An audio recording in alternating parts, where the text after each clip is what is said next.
Hello everyone, I am Dr. Sudha from Sudha Hospital, Hyderabad. ఈరోజు యుఎస్ఏలో జరిగిన ఒక interesting study గురించి మీకు చెప్పబోతున్నాను. ఈ స్టడీ దేని గురించి చేశారంటే ప్రీ ప్రెగ్నెన్సీ లైఫ్ స్టైల్, అంటే ప్రెగ్నెంట్ కాకముందర వాళ్ళ లైఫ్ స్టైల్లో కొన్ని పాయింట్స్ తీసుకొని అది during their pregnancy and delivery టైంలో వాళ్ళకి ఎదురయ్యే కాంప్లికేషన్స్ తోటి మ్యాచ్ చేసుకుంటూ కంపేర్ చేసుకునే ఒక స్టడీ అన్నమాట. ఈ స్టడీలో 15,000 మంది ఉమెన్ని తీసుకున్నారు. సో వాళ్ళు అరౌండ్ 45 ఇయర్స్ ఏజ్ వాళ్ళని తీసుకొని 15,000 మందిని వాళ్ళ హిస్టరీ నోట్ చేసుకున్నారు. అంటే వాళ్ళ ప్రెగ్నెన్సీ టైంలో in the past before pregnancy వాళ్ళ వెయిట్ నార్మల్ రేంజ్లో ఉందా, అండ్ వాళ్ళ డైటరీ హ్యాబిట్స్ ఎలా ఉన్నాయి, వాళ్ళ ఎక్సర్సైజ్ లైఫ్ స్టైల్ ఎలా ఉండేది, అండ్ వాళ్ళకి ఏమైనా స్మోకింగ్ ఆర్ ఆల్కహాల్ హ్యాబిట్స్ ఉన్నాయా. సో ఈ హిస్టరీ అందరిలోనూ నోట్ చేసుకుని వాళ్ళందరికీ కూడా వాళ్ళలో ఒక్కొక్కళ్ళకి అంటే ఏ రిస్క్ ఫ్యాక్టర్స్ ఎంతమందికి ఉన్నాయి అండ్ వాళ్ళకు వచ్చిన అవుట్కమ్స్ ఏంటి.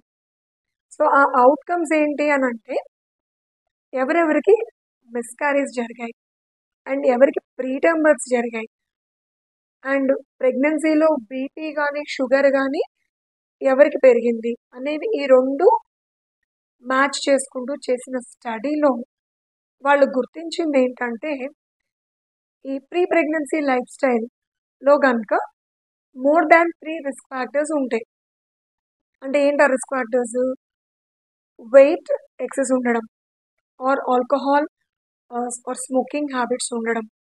ఇటువంటి రిస్క్ ఫ్యాక్టర్స్ ఉన్నప్పుడు ఖచ్చితంగా వాళ్ళల్లో 1 out of 3 మెంబర్స్కి ఇప్పుడు మేము చెప్పిన ఈ కాంప్లికేషన్స్లో ఏదో ఒకటి ఎదురైంది. అంటే ప్రెగ్నెన్సీలో హైపర్ టెన్షన్ కానీ, డయాబెటీస్ కానీ, ప్రీటర్మ్ డెలివరీస్ కానీ. సో దీన్ని బట్టి మనకి స్ట్రాంగ్ సపోర్ట్ అర్థమైంది. లైక్ ప్రీ ప్రెగ్నెన్సీలో లేడీస్కి ఉండే వాళ్ళ లైఫ్ స్టైల్ బట్టి వాళ్ళ ప్రెగ్నెన్సీ జర్నీ అండ్ అవుట్కమ్ కూడా ఉంటుంది. సో దీన్ని బట్టి మేము ప్రతి లేడీకి అడ్వైజ్ ఇస్తూ ఉంటాం. ఎవరైతే ప్రెగ్నెన్సీకి ప్లాన్ చేస్తున్నారో వాళ్ళు ముందు నుంచి కూడా హెల్తీ లైఫ్ స్టైల్స్ ఫాలో చేస్తే వాళ్ళకి ఫ్యూచర్ అంతా కూడా చాలా బాగుంటుంది. Thank you.